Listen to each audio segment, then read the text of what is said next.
welcome to And It's Live, the history of the Premier League. We are wrapping up season 96-97 as the glorious high of Britpop was coming down to a more mellow hangover, joined by David and Adam as always. How are we doing, Adam? Good, yeah. This is like I said before, this probably my first real season. I think I would class this as. I remember games from ones before this, but this is the one that I can properly remember end to end. So I'm looking forward to the finale of it. It's nothing new, certainly from the winners' point of view, but there is something stirring, I guess, with Arsenal that we spoke about last year, and it's all going to be set up for next season. So yeah, looking forward to getting there. Cool. David, I trust you're well. Yeah, I'm well. That's a preemptory apology to the listeners. I'm a solo dog dad this week, as my wife's away on a trip seeing her daughter, but that means I've got 5 dogs who are all literally round my feet at the moment, and it looks like they're waiting for pearls of wisdom about the 1996-97 season. So, and then one of them just knocked the light over. All part of the fun. I have a dog as well, but she's actually quite quiet, which is very unlike her. We picking this up in March of 1997, and we'll maybe go upside down a wee bit. We'll leave the title race and the relegation battle and the end of that season to the end of the show. Let's start somewhere that's pretty unfashionable, but was turning a few heads, boys, and that's Leicester City. At the start of the season, bookies' favourite to be the first to be sacked. Yes, the sack race was a thing in the 90s as well. Was Martin O'Neill. Had managed Wycombe before Leicester City. Obviously, a very famous and very tidy player with Nottingham Forest amongst others, and Northern Ireland in the 1982 World Cup. And Leicester had come up. Again, as I said, expected to struggle. They finished mid-table. They finished 9th, Adam, and in this month needed a replay right enough to beat Middlesbrough, but Leicester City won the League Cup as well. Some props there. Talk about the team then, because I'm going to say quite physical, quite functional, and set up to, I think 11 wins or something they got in the season, but a lot of draws as well. They were tough. They were, and I think you have to say any team, he was favourite for the sack, wasn't he? So any team that come up and get, I mean, I don't know what you guys think, but it feels like we go through phases with this teams coming up and doing really well. I don't think it never felt like something that was a big thing in my early years of watching, and I include this. I think this is probably the only one I can really remember off the top of my head that you're like, oh wow. Obviously in recent years we've not had the best record there. Teams are coming up and going back down.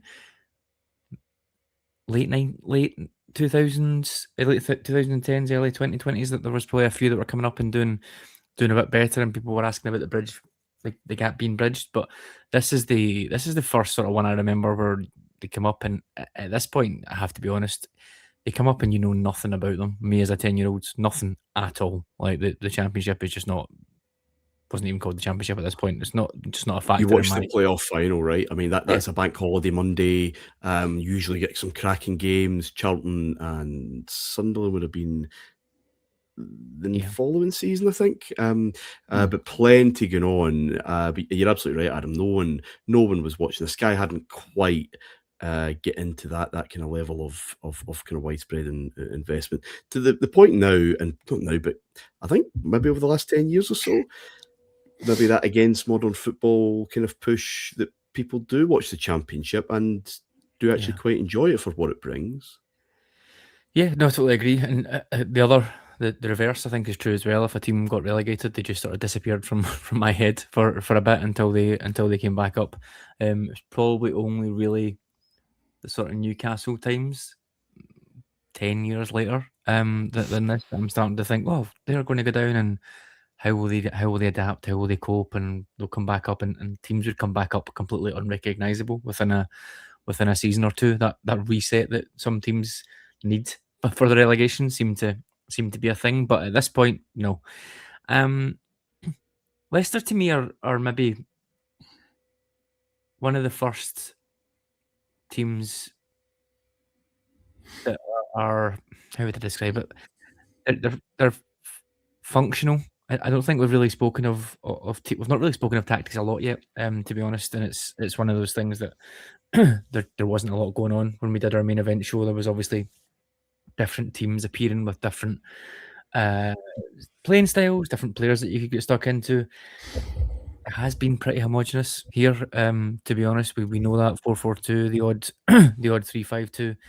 Leicester are coming up playing that sort of different type of 3-5-2, I think, and it's probably one I think that would stand up now, to be honest, because it's not necessarily that fashionable. A very English version of a 3-5-2.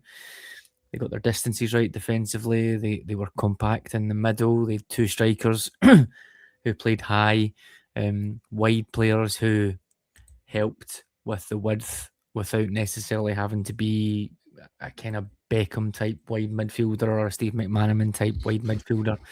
I think it was a team that came up and knew what they were.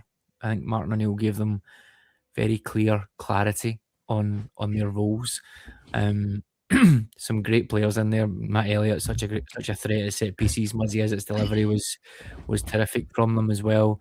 Heskey and Claridge, again, a strike partnership that could exist now. For me, they kind of it's not a little and large. It's a one running the channels and one as a sort of hold up play link up man. So it was a really interesting one. Like I say, now that we've sort of went full circle with football over the last couple of years, and we're sort of back to direct football, set pieces, counter attacking. This is a team that I could see kind of holding their own because they were good at all of those things. They had the outlet, they scored goals, and they were good defensively. So yeah, it's funny how things turn and go full circle. Davey, Leicester in the East Midlands, they're not in the North East, where I think, as we've spoken about, a lot of this excitement was about some of these new faces of recent years and the stadia and what they're going to do. The Stadium of Light in Sunderland is going to be opened the following season, as it happens, when Sunderland in the second tier. But that's where all that kind of glamour and excitement. There was interest in Leicester. Martin O'Neill was quite a good interviewee. He would give good copy, and he would be good fun for broadcasters to get in. I'm not sure they were a fashionable side. They were the anti-glamour, but they're sitting there with safety and a trophy, and Middlesbrough, who we'll talk about, with the Brazilians and Champions League winning centre forwards, are not. No, they were a very pragmatic side, Leicester. But as Adam said, they knew what they were good at and they did it very well, which is they had the three at the back, and it was big centre-backs who were defenders, first and foremost. You then had real pace from the wing-backs, both of them really quick, and they could deliver a ball into the box.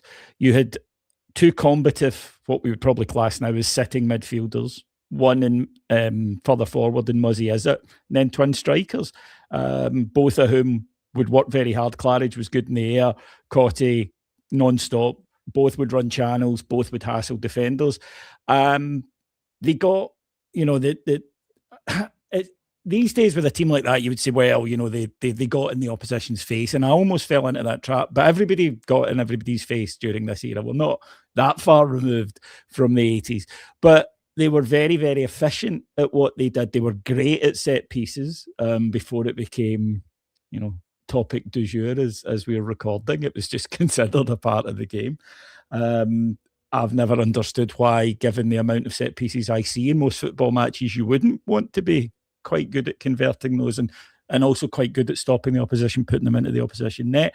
So they weren't glamorous because, they were still at Filbert Street then, which is, of course, I apologise to any Leicester City fan listening. I'm sure it was atmospheric. I'm sure there was a lot of good memories in it, but it wasn't glamorous. And they were very, very difficult to play against. They knew what they were good at. They didn't overcomplicate things. They had good players in there, though. They had guys who could pass a ball, and they had guys, as I say, like who could get you a goal out of nothing. Cottee, master finisher, terrific his whole career. As I say, Claridge was really good at holding the ball up, really good at playing, with his back to goal and playing in players. I always thought Muzzy Izzet was a little bit underrated, but you also had guys like Guppy on the flanks who terrific dead ball delivery. So while they weren't exactly reinventing the wheel, and while they weren't splashing millions on glamorous names, they were a well-constructed side who knew what they were good at and played to those strengths and made life very difficult for anybody who came to their home ground. You have to, I know it's a cliche, but any promoted side, you are going to get the majority of your points at home.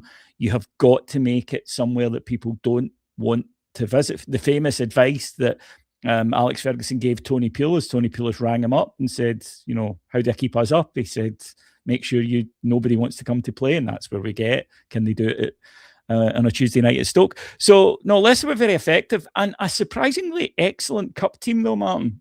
And that does, I think, speak to a tactical flexibility. For all I've said there about a clear identity, that's being able to play the occasion and to look at what the opposition can do and play a one-off tie. And if you look at their cup record in this period, particularly, mainly, obviously, in the League Cup, but they were very, very effective in one-off ties. So, yeah, sometimes it maybe helps, actually, when you come up. I'd be interested, to get the views of some of our viewers who support teams who've maybe had that experience of going up and down a little bit. That if you come up and the attention is fixed on other sides for whatever reason, signings or investment or whatever, or the style of play, does that make your life a little easier where you can just get on with that early transition? Because it is a big jump. It always has been. I mean, I think it's a chasm now, but even then it's a big jump. So I do wonder, actually, if Leicester coming up and there's these other teams that people are focusing on, just quietly let them adapt to life in the Premier League. Yeah, very much so. And they won the League Cup, Coca-Cola Cup, still in 1997. A fairly dreadful final of two finals as it was. Last time there would be a replay. We'll talk about fixture congestion later, but yeah, Leicester Borough 0-0 after 90 minutes. Ravanelli does what I guess he's there to do. Puts Middlesbrough ahead in extra time. Looks like he's going to be the hero. Emil Heskey rescues a point, gets a draw, no penalties to a replay. Emil Heskey lucky to be on the pitch, it must say. Yeah. For all people loved the kind of throwback up and at, and this Leicester side, yeah, would be physical, and I don't think Martin O'Neill would stop there with that kind of approach. The replay wasn't at Wembley, it was at Hillsborough. Again, it went to extra time. Steve Claridge, cult hero, I suppose, at Leicester City, with the goal that breaks through, and yeah, a fantastic season for them. Can we just take a temperature on Premier League clubs in Europe? And again, it's just this feeling of a bridge too far. Newcastle got to the quarterfinals of the UEFA Cup and lost to Monaco, lost quite handily to Monaco, it must be said. I think 4-0 over the two legs. Liverpool got closer in the Cup Winners' Cup. They got to the semi-final. PSG knocked them out. 3-0 first leg defeat in Paris, and then almost one of those kind of famous Liverpool Anfield nights of old, where they look like they're coming back into it, win 2-0, not enough to force it, and just come up short. Please, listeners, if you get the chance, look for the Liverpool tie in the quarterfinal away to Brann of Norway for an absolutely obscene bit of Robbie Fowler magic, control pass, ridiculous. Just seek it out because it's beautiful. We've touched on this obviously in the Champions League show, the main event. Manchester United coming unstuck in that semi-final, playing well against Dortmund in both legs, but ultimately there's a lack of nous, there's just a lack of something, maybe a bit of fortune, as they lose 1-0 in both of those legs. And it's one of those ones, boys, where that quarter-final first leg against Porto, a Porto side who had topped their group and looked very promising indeed, and United obliterated them 4-0 at home. And David, there's just such a thing, I think we touched on in the main event, but there's such a thing as the perfect game coming too soon for a team in its development. And sometimes the perfect game, I think of Germany against Brazil in that semi-final in 2014. Other sides would have never come down from that cloud, and the final on the Sunday would have been a disaster. But they appreciated that, look, they're very good. They caught them in a good night, blah, blah, blah. That's fine. We've got a bigger thing to do. Other teams, I think, just get derailed, as I said, when that just comes that bit too early. England and Munich, for example, because they just can't deal with the hype, the expectation, the adrenaline, call it what you want. They weren't ready to emotionally absorb such a brilliant display, I guess, on the night. Yeah, I thought they were going to win it after that. And, of course, it's only a quarter-final. But when I looked at the draw, Borussia Dortmund were not considered, everyone respected them. They were a good side, you knew that. But I don't think that anyone really thought they would stop Manchester United. Hype's the right word, but it was all... For those of you who haven't seen this, go back and just after you've seen the Robbie Fowler porn, go and watch the highlights of this. United against Porto, they were sensational. I mean, in every aspect of the game, against a very good side, by the way, packed with internationals who had cut a swathe through the group stage, and United took them apart in every single aspect of the game. And you thought, wow, no one is going to stop them if they can live with that. For what it's worth, Martin, I remember one of the broadsheet journalists after Manchester United in Barcelona that night in Barcelona, saying that he remembered after the match, Ferguson took a few of them into his office after the Dortmund match, and he said, Cantona's lost a yard of pace. He's retiring in the summer. We don't have that, but I'm going to get it.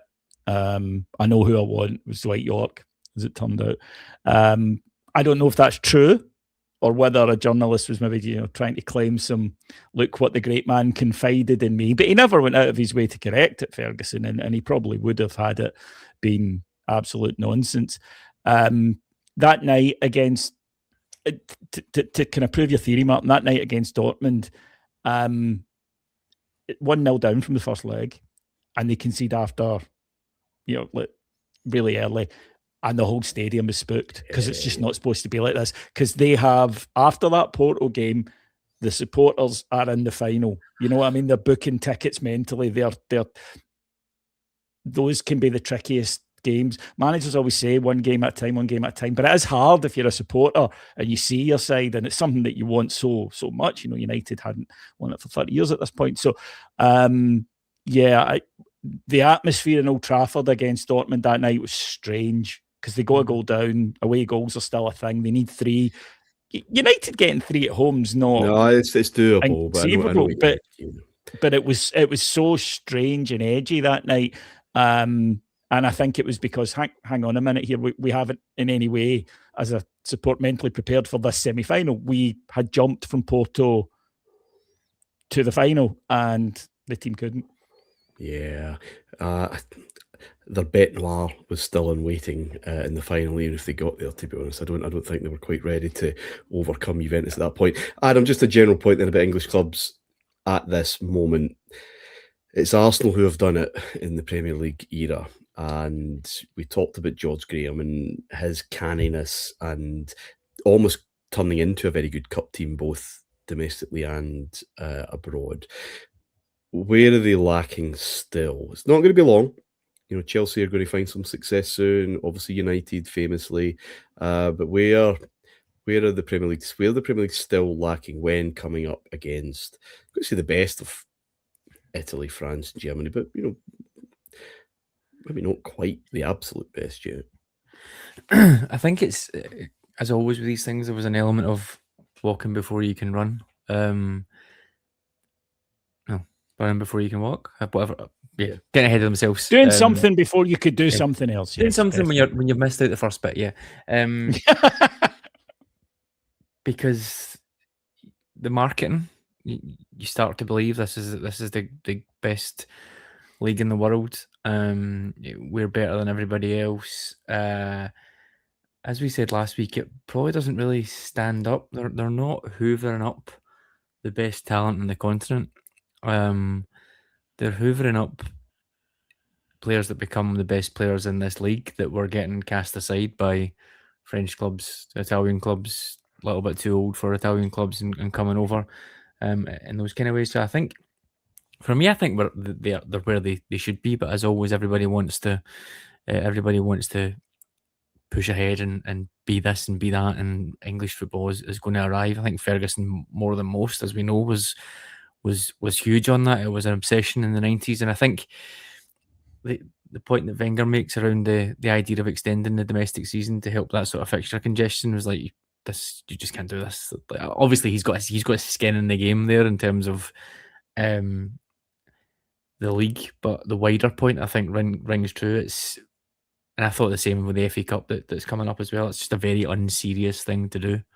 As far as I'm concerned, it sort of makes a mockery of, well, we didn't expect to get there, but now we're there. We should bend over backwards. I'm like, this should be you should be prepared for this. It shouldn't be a surprise that you're going to get to that you might get to the semi-finals of a European competition with all the money that you're spending. So I think that sort of sums up where it is.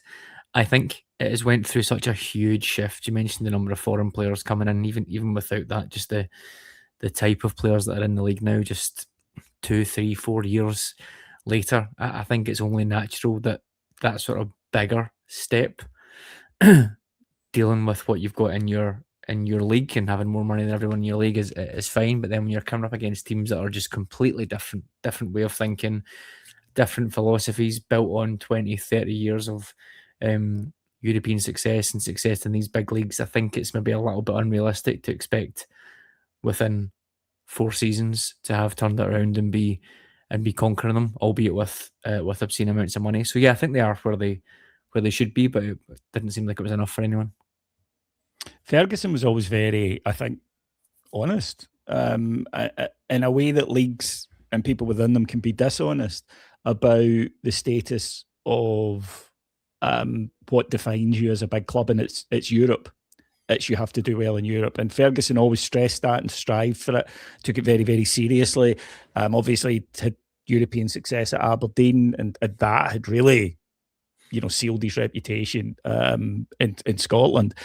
But Serie A go through a fairly similar thing to what the English league was doing at this point, which is a few years later when Serie A's on the turn. So after that last splurge of spending, so probably 2003-ish, onwards. Yeah. You may say the era is absolutely done when Calciopoli hits, but they then have gone through this period for well over a decade. We're coming up on 2 decades now, where they say, but the Scudetto is the most important thing. That's the thing that's most important. And look, 5 or 6 teams can win it. And it was only after they had humiliating Champions League performances and the national team failing to reach major tournaments that they've gone back and said, no, we're deluding ourselves here. This is too insular to say, Europe's great, but you're saying that because you can't win it, because you're not good enough. Ferguson never did that. Whereas I do think that there is an element, and this is not unique to the Premier League, of that's actually quite difficult. So but we have to concentrate on our league. That's the be all and end all. That's all that matters. You're deluding yourself if that's the case. When new owners or big states buy clubs these days, they dream of, they see the league, the domestic title, as a staging post on the way to the Champions League. It's the ultimate proving ground. It's where the big boys play, and therefore, I do give Ferguson his props on that one, that he was always European success dictates the strength of a league. There's also that thing, I think there's so many ways to measure it. Sorry, Adam, but English is the biggest league in the world. Nobody can doubt that. That's just a fact.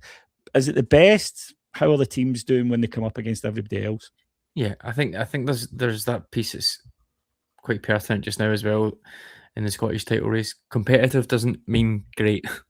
It does not mean No. that everybody is smashing it. And I think maybe Italy, suffer from that in those last 20 years. Like you said, it's really competitive and there's lots of fun games and things. Yeah, okay, but the quality isn't where England and Spain and and arguably Germany at times was. And I think England maybe suffer from that a little bit in the early 2000s, even up until the sort of mid 2010s, where it was so competitive and teams won it a couple of times and then someone else came along and someone else came along.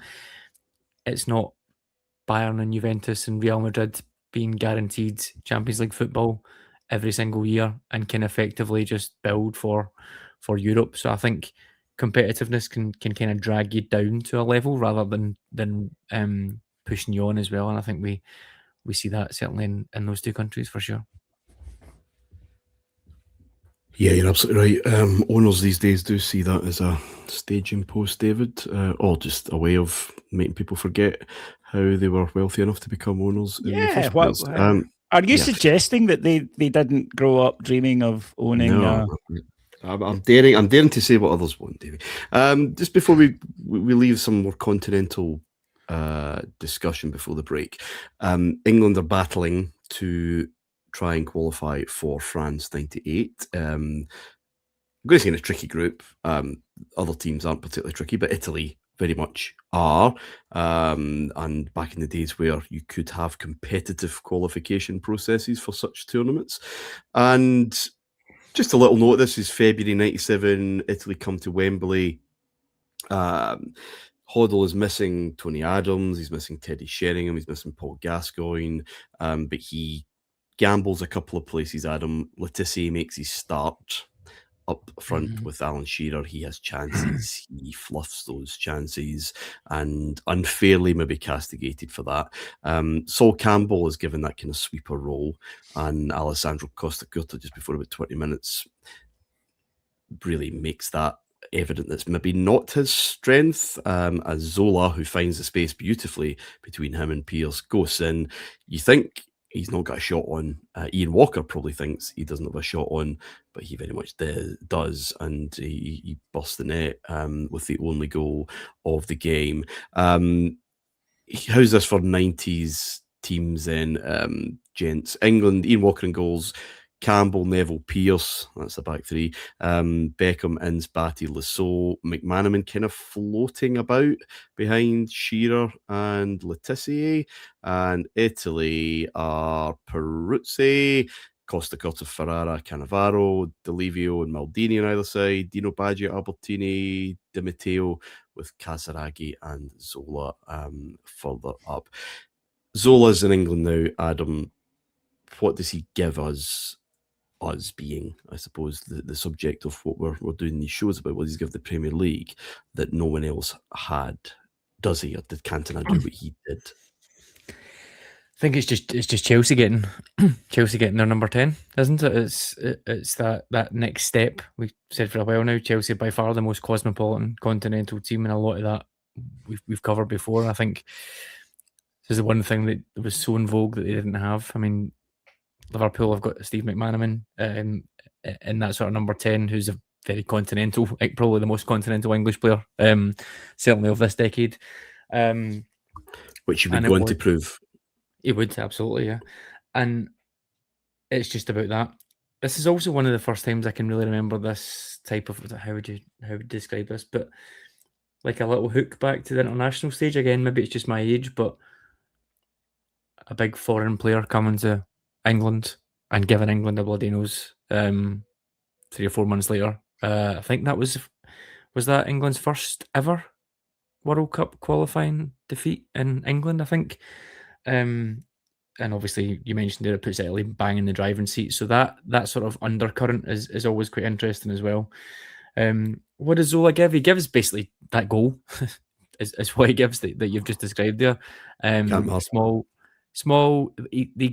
a much more technical player than Cantona, I think. I don't think that's outlandish to say, as in a proper ball player. Cantona was technical, used his physicality, was direct, all that sort of stuff, and he was a lovely player, of course, but Zola looks more like what you would imagine a playmaker to look like. Speeding the game up with one touch, he was great at. That low centre of gravity, probably quite obvious, but huge for that. And I think he sort of sits at that sort of intersection that we mentioned there, where we're still trying to get there, still trying to be this force, English football, not necessarily just Chelsea, and it's just another step on the way. A lot of money for a player that was that age, a huge amount of money, but yeah, it absolutely pays off when you think the contribution he has. He wins the Player of the Year, doesn't he? He joins in November and wins Player of the Year, which is obviously you wouldn't join in November anymore, but it's not that far to January. I can't ever imagine a player signing in January and winning Player of the Year now. So it shows the impact that he had, especially when he's voted for in March, Adam. That's true. Yeah, I never even thought of that. Yeah, that's true. So it's 3-4 months basically of Zola. But yeah, I loved him. He was brilliant. Like I mentioned before, but I had a Chelsea strip round about this time. I think I had Kazaragi on it, but I regretted it immediately and really wished I really wished. I don't know why I'd done that.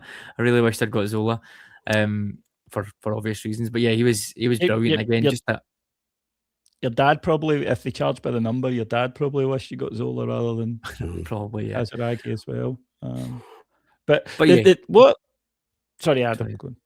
I was just going to say, he just gives that little bit of flair. I think is another little bit of flair, that sort of connection that Chelsea probably haven't had in terms of knitting the midfield and the attack together. But yeah, he was a brilliant player and he was so good this year.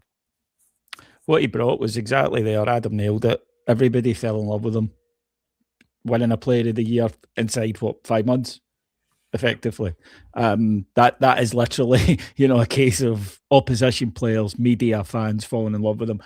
I totally agree. I think he was more technical than Cantona. I think he was more modern. Cantona there's still an element of the old school bruiser about Cantona. People forget this. He was a massive guy who wasn't afraid to use that physicality in the box. Zola, to me, he brought a sort of inventiveness to the Premier League, but also a toughness, because I still think that the Premier League prided itself on, we'll see how he does all these wee flicks and tricks with our big lads going and kicking him. He played in Italy. He was used to that. He got kicked. It was not new for him. And I think that mixture of elegance and toughness that he brought, he just played football joyously. And I think there is something about these type of players who play football in the way that I think we all dream that we would play football when we're children. And you see Zola doing it. And I think there's also something really thrilling about what football can provide, which is that the little guy can best the big guy. And in most sporting contests, Tony Adams versus Gianfranco Zola is not a contest. The physical gifts of one will absolutely destroy the other. In football, it can be, because the skill of what Zola brought to the side was just huge and engaging. And I think as well that what he did as well was that he sent a message around Europe saying, players like me can thrive in this league. This is not, barbarism anymore. You can come here and you can play the way that I play and be loved and be adored. And I think that sent a message to a lot of playmakers around Europe that, okay, yeah, the money's good, obviously. So I might have considered, but I could actually go there and do really well. And I think you mentioned in a show a few weeks ago, Martin, that he was the first one who arrived who wasn't damaged goods, really, or old. Well, he was old, but by that what I mean is he wasn't, clearly on the turn. Not Hullet. He's not Hullet, no. He was somebody who arrived that could have walked into a number of top clubs across Europe, and he chose to come to Premier League, and that was big. I do always remember though, there was a broadsheet journalist of the era who could never ever get his head around the fact that he was Gianfranco Zola and would continually refer to him as Emile Zola. And j'accuse of not being able to differentiate between the two. But he played in a very, like the man's writing, he played in a very stylish fashion. So who knows? Maybe it was that. Maybe indeed. We'll take a break and we'll catch up with the actual football action in the Premier League after this. Welcome back to And It's Live. We're wrapping up 96-97. Now, in March of 1997, it was getting quite tight at the top. Liverpool just a point behind Manchester United. Arsenal just a little bit behind them. Lads, let's pick a couple of weekends out just to have a look. The 8th and 9th of March being a fairly good one to use because Manchester United lost at Sunderland that will come to in a bit of trouble, and Liverpool away back in, and this brought them back to a point because they faced Newcastle United on Monday Night Football on the 10th of March, and Sky obviously making very clear allusions to what happened the season before. It might have said, could lightning strike twice? That I think that might have been in the promo. And David, it bloody well did. Liverpool on fire, racing into a 3-0 lead at half-time. Indeed, it was 3-0 with 20 minutes to go until Newcastle found a way back. Keith Gillespie, bless him. Asprilla, of course, and Warren Barton, like, sneaking in to equalise with a couple of minutes to go. How have they done this? This is Kenny Dalglish, not Kevin Keegan, of course, slumped over the scoreboard or the advertising boards, as he may have been a few minutes later because Robbie Fowler was there, of course, to finish the job. And it was 4-3 again. Incredible stuff, and this is why they could market it, because this didn't feel, of course it was happening elsewhere, but it didn't matter. Twice in 2 years in a row, my word. Yeah, I mean, as a sequel, most sequels to successful first movies, they fail because they just do the same movie again and you know, shoot it slightly differently. This was a different story, this match. Everything about it was different. Dalglish is in, and there are problems at Newcastle. There's a flatness for the first time at that club in about 5 years. You can sense it actually watching this game. I remember vividly thinking that. And Liverpool cruised to that 3-0 mark, and it was 3 going on 5 or 6. It could have been more. Newcastle were simply anemic. They looked lost, actually. And even when they get the goal back, as you say, I think there's 18 minutes left or something, that they get the goal back. And you think, right, consolation, really. Liverpool will just shut up shop here. And Newcastle, you know, their fans are, come on, give us something. They roll them on. And they get that second. And watch the commentary, because they are so excited now, because it could happen. This could be 4-3 again. This could happen. Barton's goal's such a strange one. He sort of arrives and kind of... He sort of connects with it, but it doesn't deign to leave the ground. It just sort of flips into the net. It's such a weird goal. And at that point, you know, St James's Park is rocking. There's only going to be one winner, etc., that kind of thing. And Fowler pops up. And to me, it actually Anfield, felt really... Anfield, sorry.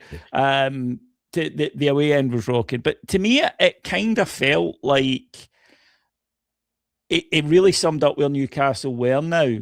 They were a side who were at best in transition, but that an era had passed. It wasn't just that they had to, reassemble what happened. And I think they were in mourning, Martin, as a club, for the era that had just passed. Yeah. I think that there was that sense about them. Liverpool were a right good side back then, and I thought that this might give them that belief, because look, I know it's a cliche, but our name's on it, that sort of thing. Because when you nearly balls up a 3-0 lead at home with 20 minutes to go, there are going to be serious questions asked. You find your way out of it and people tend to forget it. But there was one gentleman the next day who was on News at 10 who had put, I think, £1,000 in the 90s, £1,000 on another 4-3 and had been rewarded to the tune of £33,000. So fair play to that gentleman. And back then, £33,000 would go a long way. So I hope he enjoyed his. He was brave enough to go for the 4-3. Oh, yes, no problem. Robbie Fowler Council House. Well, indeed. So Liverpool back in it. They're back to 1 behind, and Manchester United play Sheffield Wednesday at Old Trafford. They win 2-0, and a crossing again of the streams of sport and show business. Who's there to take in a football match, or a Manchester United match for the first time, but Posh and Baby Spice, and they're introduced to the players, of course, after, and the rest very much is history. And Liverpool, as they couldn't follow up the 4-3 the season before, can't follow up this one. They draw 1-1 at Forest, a Forest side who will go down. There's a couple of wins the next week. So you get into the start of April. United are 3 points ahead of Liverpool.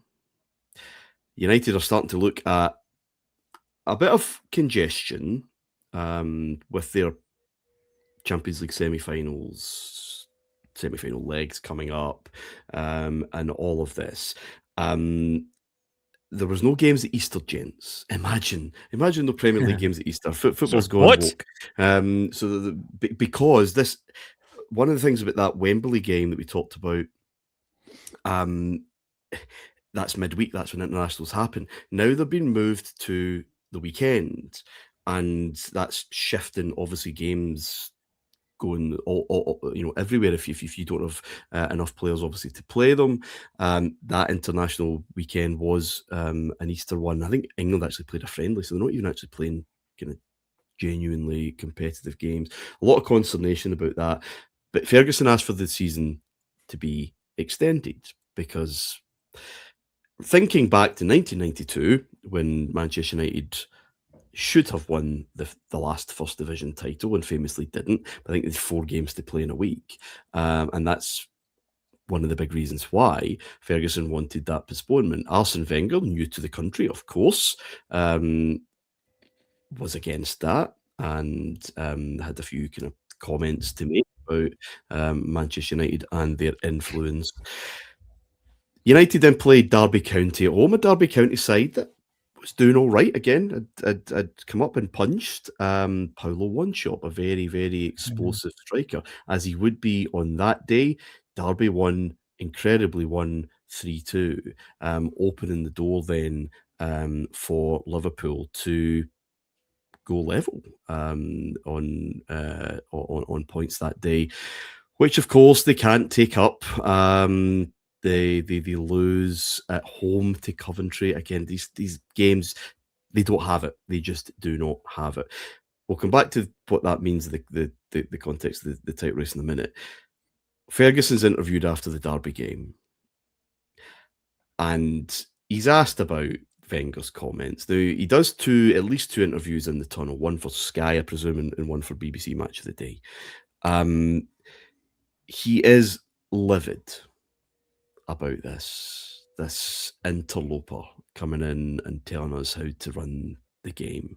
He's come from Japan, which just doesn't mean anything.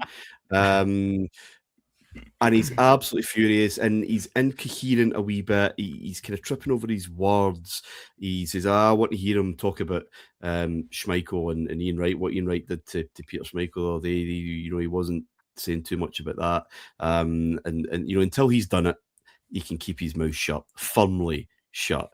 In the BBC one, he says very similar and says, look, he's manager of Arsenal. They used to be a big club. He's riled. Now, what I find fascinating, almost a year ago to the day, he's the one that is the master Machiavellian who can just light the fuse, stand back, wait for Keegan to just fizzle over the course of 2 weeks or whatever it was before he gets the chance to have his say.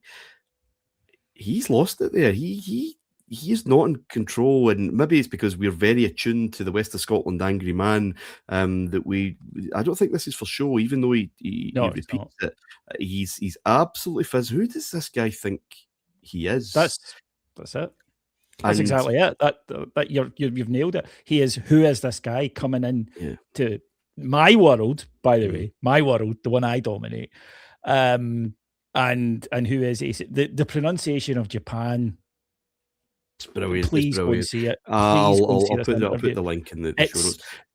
He stretches it to about 6 syllables. It's incredible. But Ferguson, and this is actually a strength of Ferguson's, is that he can give it out, but he can't take it. Yeah. And so also, he resolves to not be in a position to have to take it very often. But it's a classic bully when he gets some of his own. But Ferguson used that as a fuel and a motivating factor. But we'd seen this in Scotland, Martin, before. Remember, we'd seen this previously with him. It drove him, but he's lost it here. He's lost his temper. Adam will bring in a touch, because he could do it in Scotland, that manufactured rage after the Aberdeen Rangers Cup final. That's a disgrace of a performance. Miller and McLeish are the only ones. This is 3 days after they'd won in Gotham. Yeah, that's all bollocks. That is all utter manufactured. I don't think this disagree. is, Adam. I think he's... I disagree. I think the master mind games artist, I think, is absolutely rocking here by this chap with glasses, looks like a geography teacher, blah, blah, blah. So, everything's outcome based. I think we know that anyway. Ferguson does these type of rants and they get beat. He looks like an idiot. If he does it and they win, he looks inspirational. Would maybe stretch that to the year before and say Keegan's is the proper meltdown, but it's nowhere near as remembered if they win that league. So the collapse is the thing, obviously, with that one. I don't know. I'd be quite intrigued to know whether it is literally a meltdown because of what Wenger is saying or because of where they are in terms of that European run. That's the first real prospect that they can hit a final.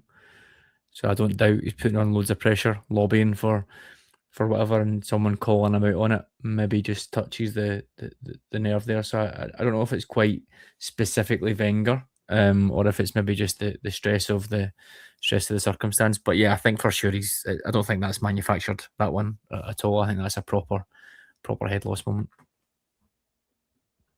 I mean, Robbie Fowler put some Liverpool ahead the next day against Coventry. If they stay ahead and win the game, it goes level. I do wonder how...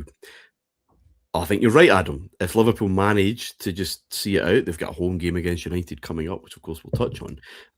But if they're able to just see that out and win the title, that interview there is legendary.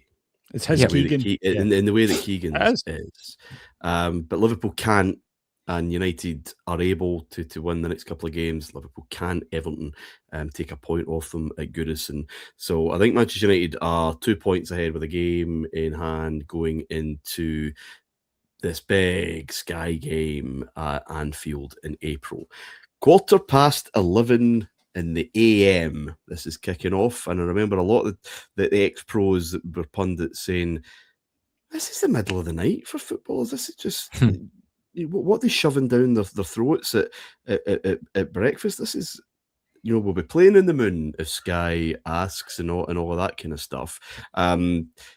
Liverpool maybe did wake up watching Going Live or Live and Kicking or whatever it was, and maybe weren't quite in it, Adam, because Manchester United fucking battered them. I mean, it's 3-1. It could have been more, and that's the title.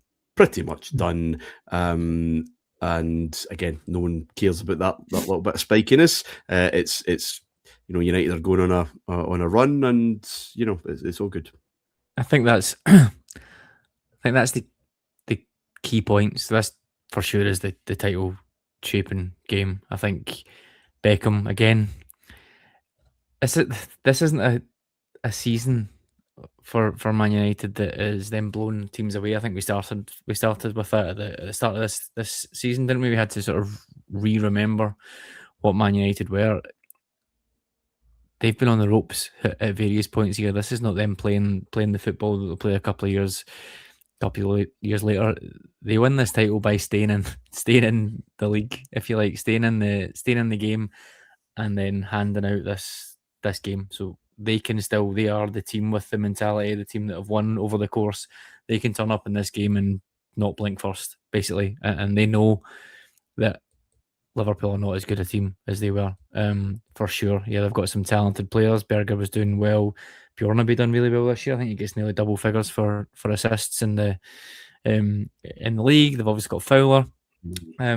there as well. But it's a collection of good players for me rather than a team. And obviously manager wise, he's not on the same level, Roy Evans, as Ferguson is. So just by turning up, I think here and playing that game, they can get away with it, and they know that'll be the end of Liverpool. Beckham, 2 really, really good deliveries in here for goals. I think with the corners again, relying on deliveries in the box, decent defence, solid attackers. It's a functional win in a functional season for United, and not for the first time in this run of shows. They win the league for me by virtue of being there at the end, rather than blowing teams away. And ultimately, I think that doesn't really matter how you go over the line.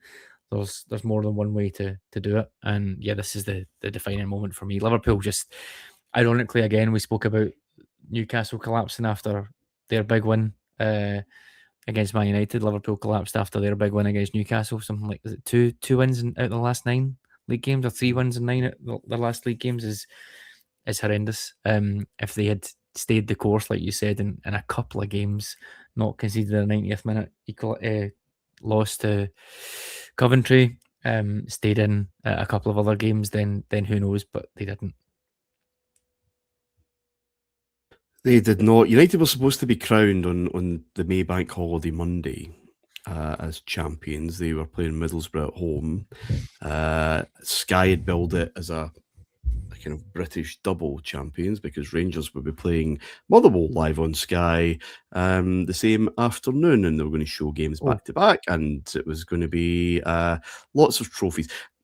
I'm not entirely sure that's correct, because United were 3 points ahead of Liverpool with a game in hand. Yeah, I was going to say they would go 6 points ahead with 2 games to go.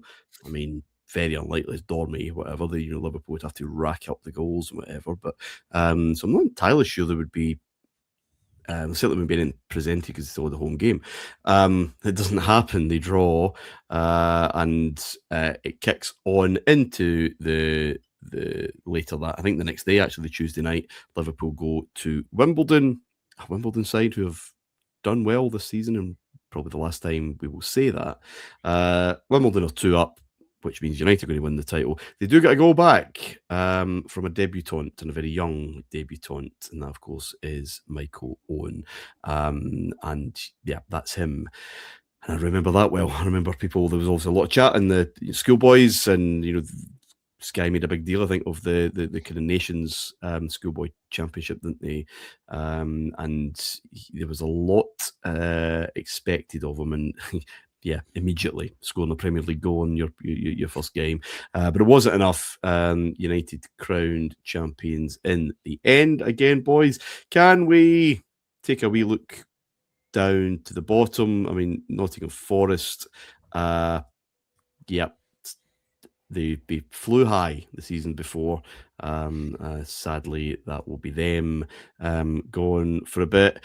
And Coventry stayed up on the last day, and Sunderland paid that price, as did Middlesbrough, Southampton, and indeed Everton close by, David, as we went into that kind of final round of games.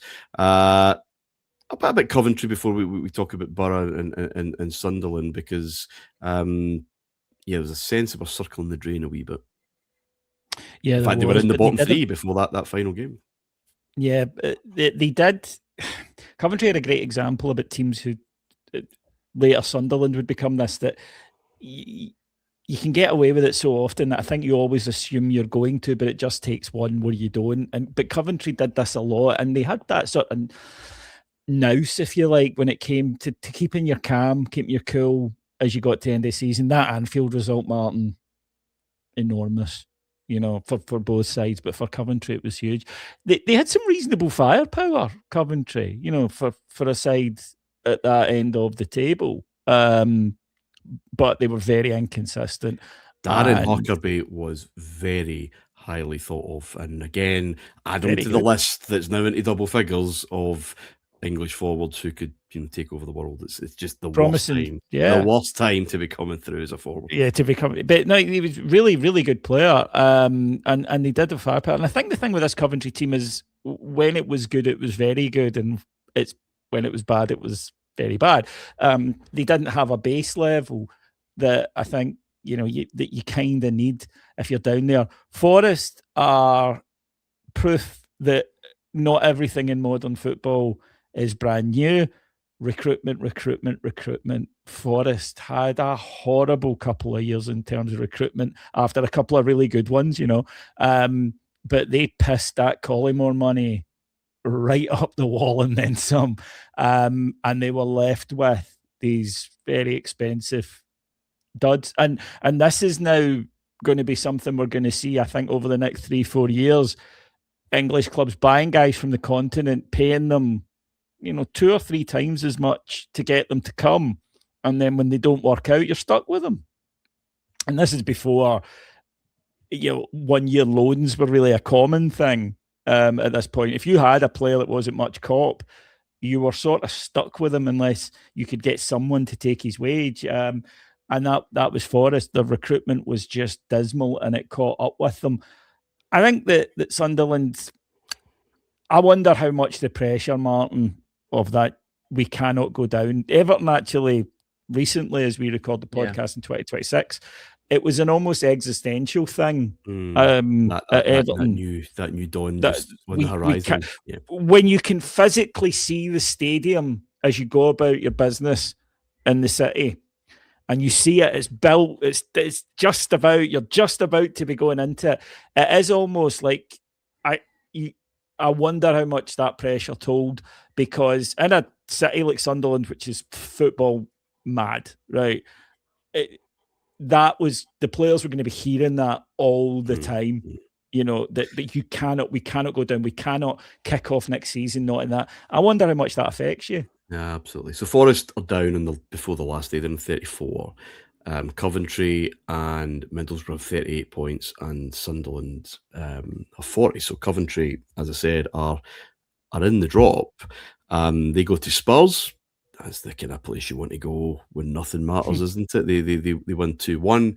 And Sunderland go to the worst place possible, which is, again, Selhurst Park. This Wimbledon team who are just having a great old time this season. They'd finish in the top half, indeed 8th, I think. And they lose 1-0. That does for them. Borough, Adam draw at Leeds, I think 1-1. And Steve Gibson, chairman, young, charismatic owner, famously said, we've been relegated today not because of what's happened on the football pitch, but because of a decision made by grey men in grey suits behind closed doors. Of course, referring to that 3-point deduction for failing to field a team against Blackburn in the winter. It wouldn't be a great end to the season because they'd have to go to Wembley again, Adam, and face Chelsea. And any hope of some kind of silver lining, literally, were punctured with the fastest goal in FA Cup final history. And what a goal it was, Roberto Di Matteo. All that hope and glamour, and it just wasn't a team, was it? No, I think it wasn't, but it also shows the margins as well, doesn't it? Because, they're coming up and they're spending a lot of money, and expectations-wise, it's like Forest, isn't it? A couple of years ago in the recent history, maybe even Sunderland this year, is an example of where it could go. You come and you make lots of signings, sensible or otherwise. Forest is probably the better comparison, I guess, that you just sort of throwing money at players that we'll just get enough of them and we should be fine. Doesn't always work that way, but it is just those fine margins of, that points deduction is absolutely decisive, and we can argue the pros and cons of that, but I don't think football should be decided on those things as far as I'm concerned. When it is something like that, when you've got such a compelling argument against it, it's not as if it's anything to do with FFP or PSR or anything like that. It's a act of God almost. I think it is really, really harsh. And then, like you said, the 2 finals as well. I mean, getting to 2 finals in that year and surviving relegation would be huge for them and would give them something to build on. But yeah, you nailed it. It's a collection of fancy toys. We quite like this player, we quite like that player. How much do they actually deliver? Juninho does well, gets a number of assists there, but it's just not enough. And I think if we think about what we mentioned in the last episode about Arsenal, and how intelligently they dealt with that rebrand, for want of another word, in terms of just effectively bolting on an attack to a really solid defence. I think that was a really sensible way to do it, and I think Middlesbrough, for me, focused maybe just a little bit too much on, here's all these fancy players, let's get Miko Beck, let's get Ravanelli, let's get Emerson in. What else did you actually bring in that window? Mark Schwarzer, fair enough, that's a really good signing. Defenders, not so many. Centre mids that can battle in the league, not so many. They've got Branco. He was 57 years old at this point. My wife once got a bonus from her work and she needed a new car. And instead of buying a nice, sensible one that would have lasted her for a few years, she bought an Alfa Romeo because it's a glamorous name and it looked amazing. And it broke with tedious regularity and was no use and was gone within a year. That is what Middlesbrough did.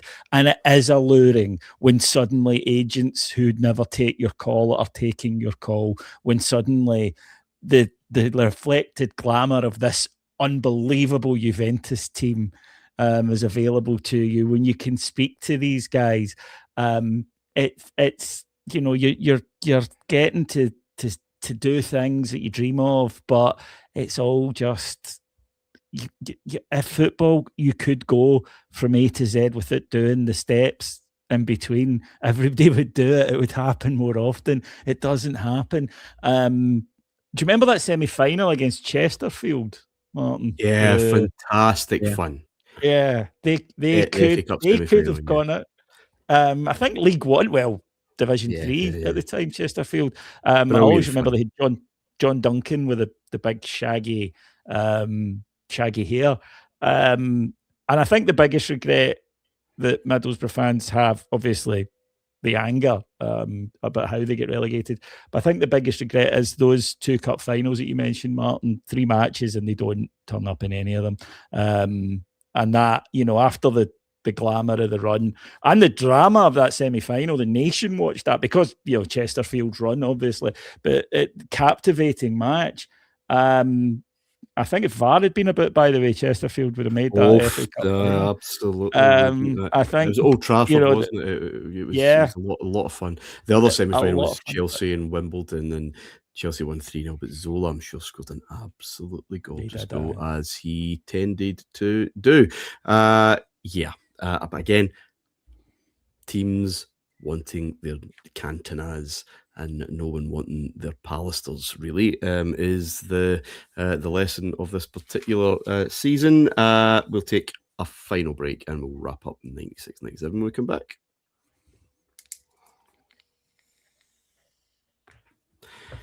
Welcome back to And It's Live, this is the Premier League. We are wrapping up season 96-97. Now, in the January of 97, gents, Louise Wiener of Sleeper was in a recording studio. The studio was shared by Robbie Williams, and he wanted her to hear the new track that he had just put down on his first solo album. He asked her to listen. She's like, oh God, what, the dancer? Right, no problem. And it was Angels. And she said, it's over. Britpop is over. Pop music is back. And, the party is done. Couple of things to talk about that go nicely alongside that, gents. That maybe this period of explosive hedonistic fun where anyone can do anything and you've got the super cool kind of hero is maybe over. And Cantona is off ski, retires out of nowhere. Ferguson knew about it, of course, but no one else did, really. taken that shine away from the FA Cup celebrations at Chelsea, and the back pages on the Monday were all about him. 30 years old, Davey. Felt that 96, 97, that the passion had gone. He's all about passion, apparently. I think he was devastated by the Dortmund defeat. He's also a bit annoyed that United's image rights weren't really a thing in 1997, but he maybe felt that they probably should have been, and they were making a lot of money off of him that he wasn't really seeing. And just a few other things. It was just like, no, we're off. That was huge news. Again, at 30, no, you've got Zola, you've got Hullet, you got Vialli, you got players doing well post 30. Davey, that was a bit of it was a shock. It was huge. Huge. It was massive. I couldn't believe it. Cantona is one of my favourite non-my club players of all time. And when he was, I loved him being in the Premier League. He was entertainment. And when he that's it, I was like, wow. Also, you just don't really get this, do you? Footballers retiring at that age unless there's an injury involved. So, initially my brain went, is there an injury involved? But no, he said, I'm away to act. He's a few months later, he's shooting Elizabeth with Kate Blanchett. If you haven't seen it, I recommend. It's an excellent movie, by the way. Wonderful movie. Yep. And he's good in it. He's very good. He has to play a haughty Frenchman, so there is an element of the role he was born to play. Struggle, he does it very well, though. But I thought it left an enormous hole at United, and this is again when Ferguson was at his best, that he's already thinking ahead and he already knows what he wants to put together. It's not going to go smoothly. We're about to chronicle that over the next 4 weeks. But long term, I think he knew what. I think that Dortmund game, I think I'll finish with the European Cup. And you mentioned earlier, after Porto, that looked really, really possible. I think it did get him.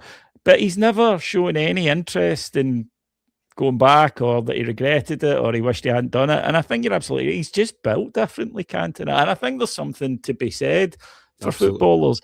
I think we are about to enter a period where you'll get younger retirements, because I think we now have a generation of footballers who have retirement, generational wealth. And not every footballer loves football. For a lot of them, it is a job. And I think it'll just take a couple to say at 28, 29, do you know what, I'm done.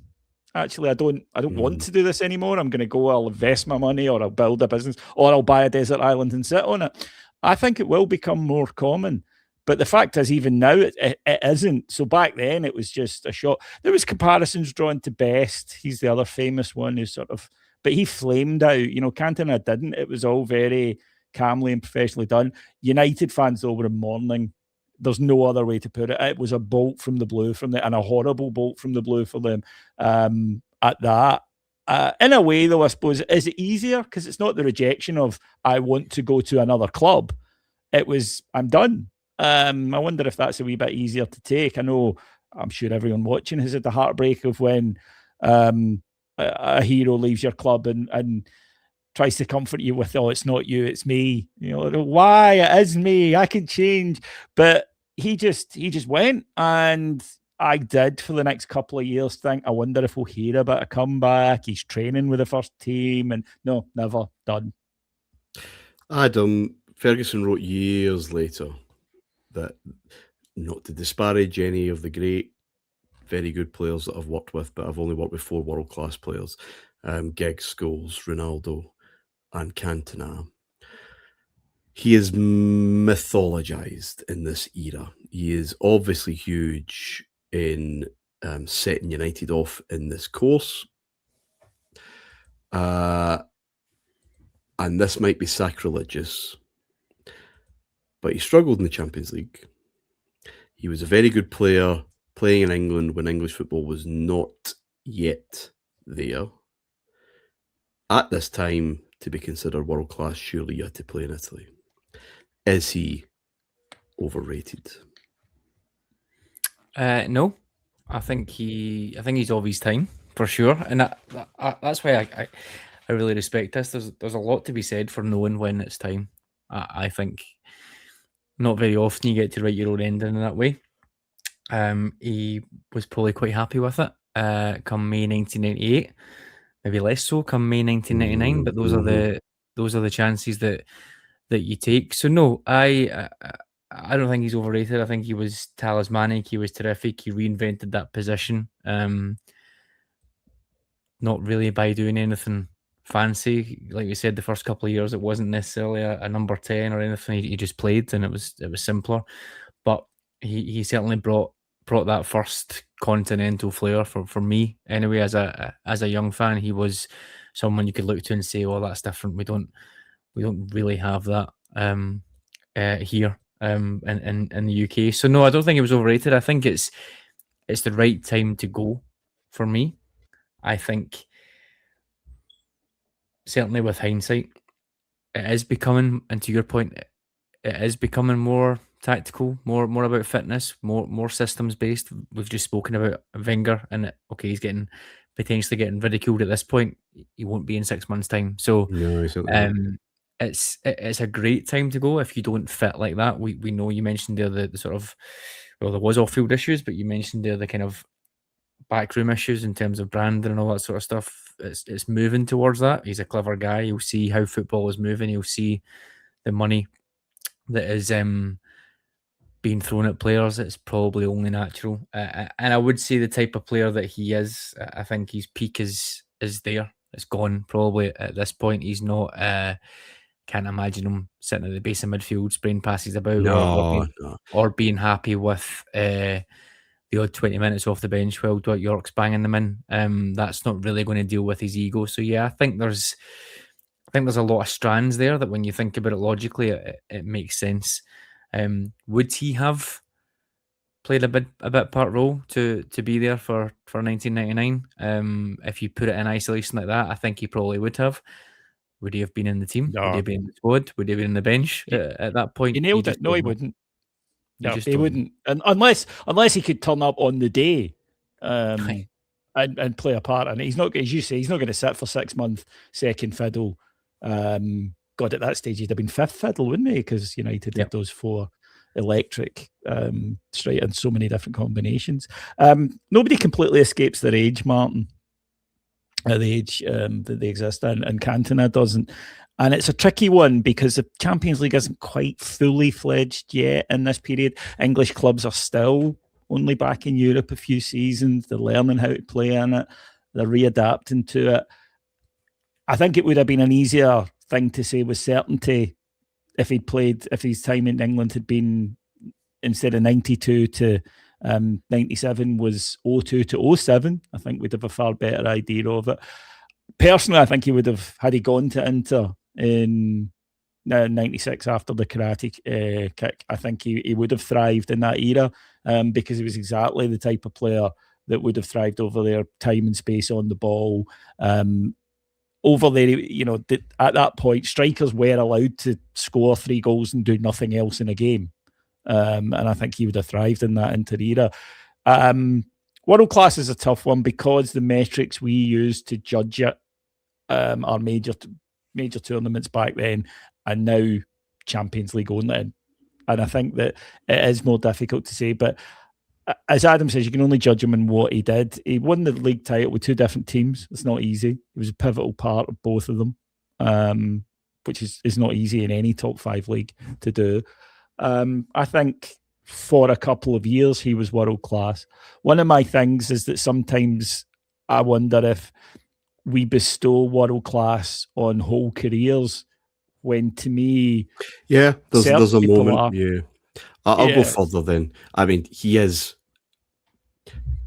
iconic, obviously, and he is, look, from Leeds until this moment, the only time he does not win the English league is when he's not allowed to play. Yeah. So he's clearly in his importance, and there's nothing like it. I'll go further. There isn't a world-class player in England around this time, because it is not where world-class players go.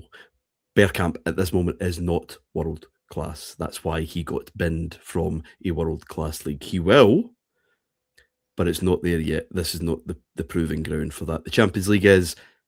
English clubs are just not there, and Cantona really wasn't there. He did not play well, which is maybe why the Porto game stands out, because that is the moment. He's superb. He's nowhere in the Juve games, and doesn't do it for France for reasons, but I think English football, he is above English football, so he's in a kind of hinterland for me, where he's going to a league that is recovering. It's still very, very rudimentary, and it suits him because his physicality can cope, but he's also very, very skilled, and he plays in the position, as Adam's beautifully articulated over the last few months, that English people doesn't really know what to do with. So he's fucking filling his boots in a league that is not quite yet the kind of top 5. There is no top 5. There's 2. It's Spain and Italy at this point, despite what Sky say. I just thought it was an interesting comment. Ferguson, it was a barbed comment. It's there purely to annoy Roy Keane and David Beckham, and that's probably the only reason why it's there. But his impact, the legacy of what he did at that club is far bigger than I think any individual assessment of his talents. We'll never know, because he was persuaded to stay. But yeah, I'm happy to take the hot take there. I just don't think the Premier League has any kind of world class, truly Ryan Giggs. Not at this moment. You don't think mid-90s Ryan Giggs was world class? No. Tony Adams. Tony Adams is not a world-class defender. Fucking behave yourself. Wait, Tony Adams was a world-class. Of course he was. Nah, he was. Stuart Pearce was a world-class fullback. We'll pause there. Good players. They're not. Paolo Maldini is a world-class left-back. Stuart Pearce, as much as I love him and wish he had... Paolo Maldini's one of the best left-backs. He is a World Cup. Of course he is. He's doing it. He's playing in World Cup semi-finals. He's playing in international tournaments. He's not in Europe, I'll grant you, but of course he's a world-class player. Paul Parker played in a World Cup semi-final. He's putting him in that bracket. Yeah, but I'm saying that I would have selected Paul Parker, but I don't think Ryan Giggs wouldn't have got into. I would say Giggs teams for me. Maybe not. Again, the moment in time, I think he's probably just there. I don't think we're talking. I think it's coming. I think the treble season is a lift. I think Roy Keane in that treble winning season is a ridiculous presence in a midfield because they're able to do it. Now, we touched it in the main event. It's a nice sliding doors with Juventus's decline and Manchester United just hitting them at that particular crossover point. I just don't think the Premier League is there yet. Here's one interesting. Here's this departure point with the fun and the bubble and the brilliant archaic chaos of those kind of mid-90s years with Britpop and everything kind of crossing over. And it felt that Newcastle could win the Premier League. Blackburn did win the Premier League. Sunderland and Middlesbrough, the future's bright. It's opened up. And then this come down. Oh, it's Manchester United again. For the next 12 seasons, the Charity Shield will be contested by 2 of 4 teams. United, Arsenal, Liverpool, Chelsea. The Sky Four are now going to take shape, and they would obviously make a lot of this, Grand Slam Day. You'd have the 2 fixtures on the same Sunday with both of them. It's going to now, I think, this is where the Premier League is starting now to grow up. What Wenger's going to bring to the table is a leap forward, and it feels like, how the fuck have you done this in 18 months? This is when the Premier League starts to, obviously, you got world-class players there. They're about to be world champions, but it's not yet. It's from here in, but also it's condensing it, isn't it? It's solidifying it in only, obviously before City's money and all that brings. There's going to be a very, very closed shop. Champions League money from now on. Yeah. Which is now from next season is going to to be 2. Yeah. So we see it in every country from this point onwards. You're right, spot on. Because of course, if the top teams get a lot more money, then the teams below them. And it's only recently we're seeing a shift in England, although the big clubs are still obviously, but now it's different because some of them are state-backed, etc. But, you know, these teams will now start to spend. There's a difference between spending, you know, English clubs are spending 4 million, 5 million on players, whereas the top clubs are spending 7 or 8. It's a difference, right? It's a difference, of course, but it's not a chasm. We are going to move into a period now where these clubs are spending 4 or 5 million on players, and Manchester United spending 12 to 15 million pound players. That's a difference. So no, you're spot on, and I loved the point you made. Even though Robbie Williams tends to bring me out in hives, it did feel. I thought Newcastle were the real. I mentioned earlier, they looked hungover. And they looked grey all of a sudden, and they'd been so multicoloured and so vibrant and so fresh and exciting, and you know that I really do think that, and musically as well. You know, you mentioned music there. The Verve. What are the big? The Verve and Radiohead, yeah, and OK Computer, and suddenly it did feel like that all of a sudden the party had kind of ended. And your parents had come round, and your parents were an angry Scotsman and a professorial but surprisingly fighty Frenchman who'd been in Japan. Wiry. Right, lads, it's been a fun fight as we wrap up 96, 97. Thank you, David. Pleasure as always, mate. Thank you. Cheers, Adam. Thank you. Arsenal had made a signing late in the season, the new Pelé, he was called, a young Nicolas Anelka. Plenty more to come from the world of France, the country of France, let's just say that, but they're going to be world champions pretty soon. English football is going to take a new step. We'll be with you to recount those steps in 97, 98. Until then, bye for now.